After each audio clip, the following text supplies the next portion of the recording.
For the past few days, I've been testing build after build after build to try to find the best damage output I can get on a Titan.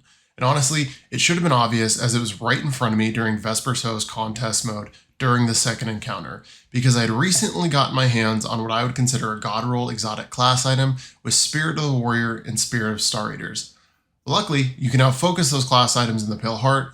Star Eaters is definitely the priority here, so don't worry too much about the first slot, as Spirit of the Warrior isn't necessarily with this build, nor does it really help. Spirit of Star Eaters is definitely the one you want to make sure you have. So Star Eaters overcharges your super, granting it bonus damage when you pick up Orbs of Power. Take note, your super does need to be fully charged while you're picking up those orbs to increase the stacks of the Star Eater bonus. And this sounds like a great combination, and with the recent buff the Prospector grenade launcher got, I thought I found the perfect pair. Thunder Crash, Star Eaters, Spirit of the Warrior, Prospector. Don't get me wrong, Thunder Crash here is fantastic. Pairing it with the Prospector does make it absolutely cook, but it did not give me the damage I wanted, nor I had hoped. Then I remembered Behemoth Titan exists, which brings us to this build. There will be a dim link in the description below, as well as our community Discord, so come say hello if you're looking for a fire team, or if you want to check out the build, check out that dim link. So let's break this build down. With the entire build centered around Behemoth Titan and its a fantastic ability to do huge damage, it is important during a boss DPS fade to just use the heavy attack, as it's going to net you the most damage while shattering the crystals. So toss on a class item with Star Eaters and let's go to town.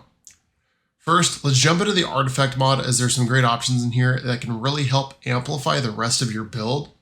To start it off, we're using Rapid Impact, which allows us to gain an increase in our grenade recharge or reload speed while we're dealing damage with a GL. Next, we're going to be using Concussive Reload, which weakens a boss, champion, or an enemy when breaking their shield. Thus, hitting the boss with our special ammo GL at the beginning of a DPS phase will weaken him for 20 seconds, giving us a 15% increase to damage. Also, we will be using kinetic impacts once Bungie does fix it, because right now it's not necessarily doing the damage that it should be doing, but it's basically going to give us kinetic tremors on our GL. Hail the Storm is going to be another option we're going to be wanting to use, because creating and destroying tons of crystals, Hail of the Storm will give us the ability to slow and damage nearby targets when shattering crystals, and you can also pair it with a tonic to get increased damage while doing that. Those are what I feel are the most important artifact perks for this build. And the great thing is, not only do tonics help Hail of the Storm, but they also buff Concussive Reload as well as multiple other perks. But let's jump into the aspects. Consecration is a must, not only for ad clear and orb generation, but it does great damage in general. I know the ignitions can be a little bit wonky when it comes to damage, and Bungie's noted that, but we're not essentially using it just for boss damage or ignitions, mostly ad clear and orb gen, plus good damage. This should go without saying, but pairing it with Frenzied Blade for 3 total consecration charges. Most people are also going to pair it with Knockout, but however, I'm going to opt to use Diamond Lance.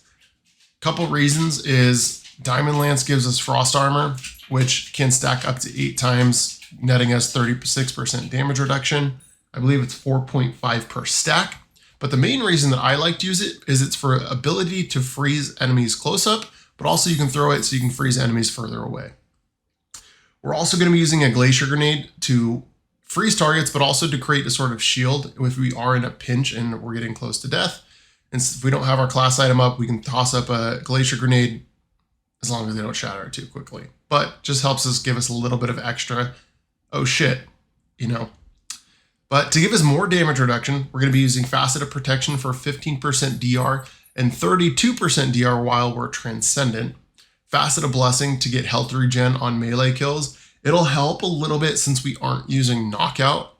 And then Faceted Balance to get melee energy on rapid light kills and grenade energy on rapid dark based kills.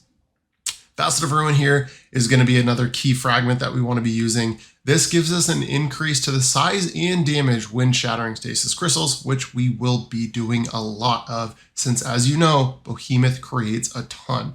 It also gives us an increased area of effect on solar ignitions, which ignitions now do destroy crystals correctly.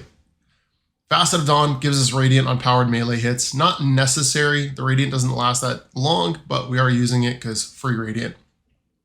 Our final fragment is going to be Facet of Courage. This gives us an increase to our Arc, Solar, or Void abilities to targets that are afflicted with darkness debuffs for slowing and freezing. So we can't go wrong with that.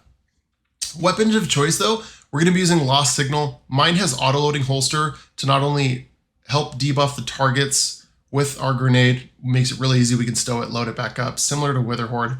Also, it has Vorpal Weapon just for free damage increase. Also, it's super easy to create Orbs of Power when pairing it with a Stasis Siphon mod on our helmet. So Lost Signal is a fantastic choice. For our primary, honestly, you can use whatever you're comfortable with. I do prefer Zawuli's Bane because you can enhance it. You can put Pugilist on it for increased melee energy. Explosive Payload does a really great job just for free increase in damage as well. But at the end of the day, put any primary in the energy slot that you like and you feel comfortable with and that you can help use to create Orbs of Power. For our exotic though, all the way back from D2 Year 1, the Prospector. This Arc Heavy GL comes with the intrinsic trait Excavation, which causes grenades to spawn cluster bombs upon detonation, not only dealing extra damage, but also shattering any leftover stasis crystals to do further damage. Our heavy, of course, is mainly just the cherry on top of this incredibly strong build, and with its recent buff, it just got Prospector is a monster. If you manage to get Spirit of the Warrior and Spirit of Star Eaters, you could also go with the new Stasis GL from Vesper's Host, the Chill Inhibitor, because it does have great synergy. I haven't yet to get one with the role that I want, so I do have a bait and switch one. Still don't like it as much as the Prospector, but again, both are going to work really well with this build. But at the end of the day, I did want this build to be as easily accessible and not be contingent on the perfect class item and needing both those slots filled.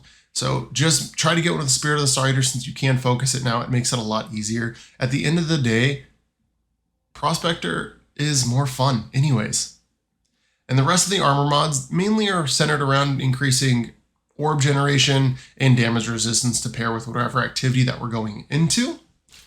So let's break down the damage rotation just a second. As I found it to be the most effective is to throw my prismatic grenade first, or if I have a diamond lance, throw that first, followed by Lost Signal to weaken the boss. Then comes Behemoth. This can be tricky because shattering the crystals is what deals massive damage, and I find it helpful to keep somewhat of a small distance away from the boss, but continually trying to aim for the center of the crystals. That way, I just continuously do the most amount of damage possible.